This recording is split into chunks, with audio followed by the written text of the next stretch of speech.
हर रात गुजरती है तुम्हारी दिवाली की तरह, एक दिया हमने जलाया तो नाराज हो गए। मित्रांनो नमस्कार. संतोष देशमुख यांच्या कुटुंबामधील त्यांचे बंधू धनंजय देशमुख आणि मुलगी वैष्णवी देशमुख यांनी आज भगवान गडाचे महंत नामदेव शास्त्री यांची भेट घेतली आणि या भेटीदरम्यान नामदेव शास्त्रींनी फक्त एकच वाक्य वारंवार उच्चारलं, ते म्हणजे भगवान गड आरोपींच्या पाठीशी नाही, आरोपींचं कधीही समर्थन करत नाही. बाकी इतर गोष्टीवर कुठलीही प्रतिक्रिया दिलेली नाही.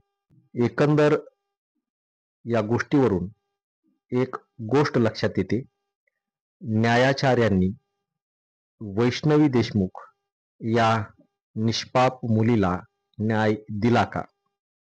आणि दुसरी गोष्ट, भगवान बाबांच्या दरबारामध्ये वैष्णवीचा आकांत मानवतेचं मंदिर असलेल्या, वारकऱ्यांची पंढरी असलेल्या भगवान गडाच्या दरबारामध्ये तिला न्याय मिळणार का? आणि दुसरी गोष्ट की नामदेव शास्त्री मानवतेच्या पाठीशी उभे राहणार की जातीयतेची राखण करणार, याचं पूर्ण उत्तर मिळालेलं नाही. हे पूर्ण सत्य नाही, ते अर्ध सत्य आहे. म्हणून भगवान बाबांची गादी या कुटुंबाला आणि बीड जिल्ह्यात चाललेल्या एकूण दहशतीला निस्तराभूत करण्यासाठी भूमिका घेणार का? एकूणच शास्त्रीजींच्या मनात जात आहे की जे दिसतंय ते वरवरचं ढोंग आहे, याची उत्तरं लोकांना हवी आहेत, बाबांच्या भक्तांना हवी आहेत. परंतु त्या अगोदर म्हणजेच काल लोकमत न्यूज समोर, मीडिया समोर खुद्द नामदेव शास्त्रींनी जो शेर ऐकवला, तो शेर एकदा तुम्ही ऐका. हर रात गुजरती है तुम्हारी दिवाली की तरह, एक दिया हमने जलाया तो नाराज हो गए. एक वाक्य एक पाठिंबा दिला तर सगळे नाराज झाले आणि तुम्ही काहीही केलं तरी समाजात चालू शकतं. आता हा शेर नामदेव शास्त्रींनी सांगून त्यामधून त्यांना काय संदेश द्यायचा आहे? मग शास्त्रीजींचा हा दिवा कोण, जो की त्यांना प्रज्वलित करायचा आहे, त्या दिव्याचं संरक्षण करायचं आहे, त्या दिव्याला शक्ती, ताकद द्यायची आहे, तो दिवा मात्र अजूनही अन्याय झालेल्या दारामध्ये, घरामध्ये. म्हणून या एकूण परिस्थितीवर धनंजय देशमुख आणि वैष्णवी देशमुख यांनी जो बाबांसमोर प्रश्न उपस्थित केला, तो प्रश्न अत्यंत कणखर, निर्भीड आणि हिमतीचा आहे. त्याची दाद द्यावी लागेल.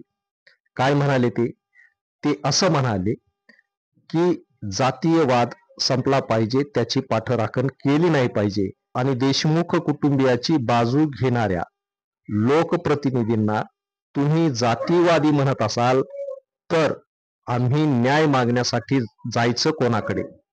हा प्रश्न त्यांनी बाबांच्या समोर अत्यंत हिमतीनं आणि बेडरपणे मांडला, ज्याचं उत्तर बाबांनी दिलेलं नाही. दुसरा प्रश्न वैष्णवींनी बाबांना विचारला, आरोपींची मानसिकता तुम्हाला कळाली, परंतु आमची मानसिकता काय असेल याचं उत्तर देखील बाबांनी दिलेलं नाही.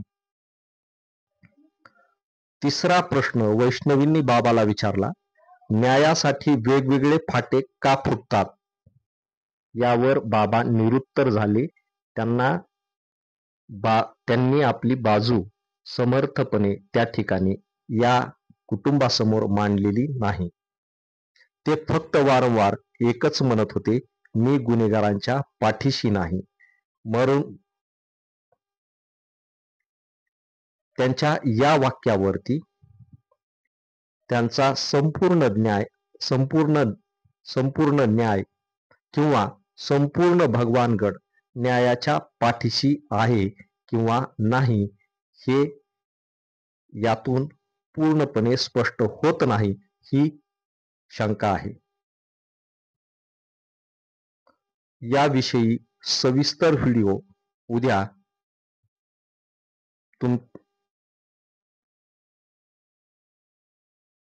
आणि या प्रश्नाविषयी सविस्तर व्हिडिओ तुम्हाला उद्या ऐकायला मिळेल. या तुर्तास या ठिकाणी थांबतो. धन्यवाद.